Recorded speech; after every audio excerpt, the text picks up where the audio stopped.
नमस्कार मित्रों, माई steno warriors YouTube channel में आप सभी का स्वागत है। आज का हमारा डिक्टेशन है हिंदी आशुलिपि डिक्टेशन ओपी शुक्ला, गति 80 शब्द प्रति मिनट। डिक्टेशन स्टार्ट होगा 5 सेकंड बाद।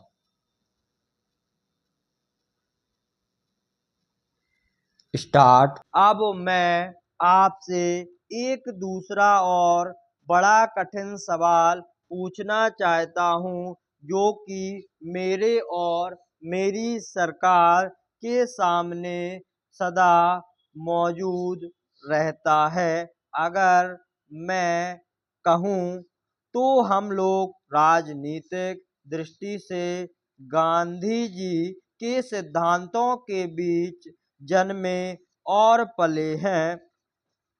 यद्यपि हमने गांधी जी के विचारों को ना तो अहिंसा के विषय में ना अर्थशास्त्र के विषय में पूरी तरह ग्रहण किया, फिर भी हमने उनमें से बहुतों को ग्रहण किया जो हमारे देश के लिए उपयुक्त थे और हो सकता है संसार के लिए भी कुछ हद तक उपयुक्त हों। अब आप जरा ऐसे लोगों की कल्पना कीजिए जो कि सदा शांतिपूर्ण तरीकों को ग्रहण किए हुए अपनी स्वतंत्रता की लड़ाई लड़ते रहे हों।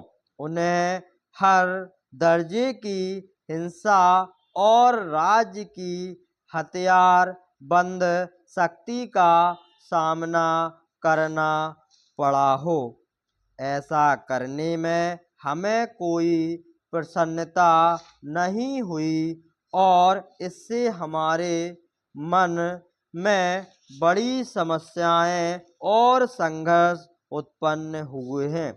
हम लोग एक सरकार की हैसियत से शांति और व्यवस्था के लिए जिम्मेदार थे, और यदि हम शांति और व्यवस्था कायम नहीं रख सकते थे तो सारे देश के छिन्न भिन्न होने का भय था।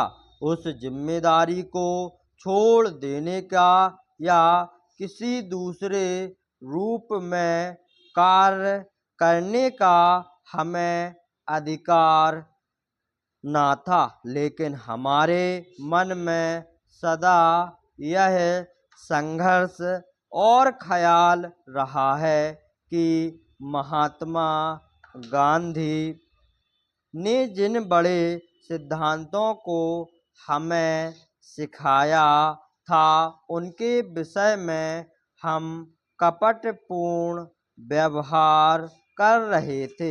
हम बातें तो गांधी जी के सिद्धांतों की करते थे, पर कदम पर हम उनको अमल में लाने में असफल होते थे।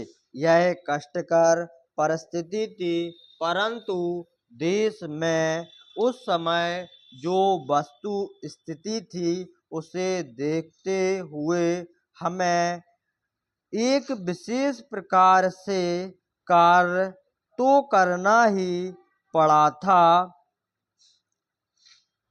मैं नहीं कह सकता कि हमने इससे भिन्न कार्य किया होता तो वह अच्छा होता। हम लोगों ने अपनी बुद्धि के अनुसार काम किया और किसी समय भी महात्मा गांधी के संदेश की यथार्थता या सत्य से इनकार न करते हुए हमने वह किया जिसे कि हम अत्यंत आवश्यक समझते थे। अब जो प्रश्न बार बार अपने विविध रूपों में सामने आता है वह यह है कि एक व्यापक रूप में नागरिक स्वतंत्रता के लिए प्रतिज्ञाबद्ध है। जब तक कि नागरिक स्वतंत्रता का खूब विस्तार ना हो, देश में असली स्वतंत्रता नहीं हो सकती।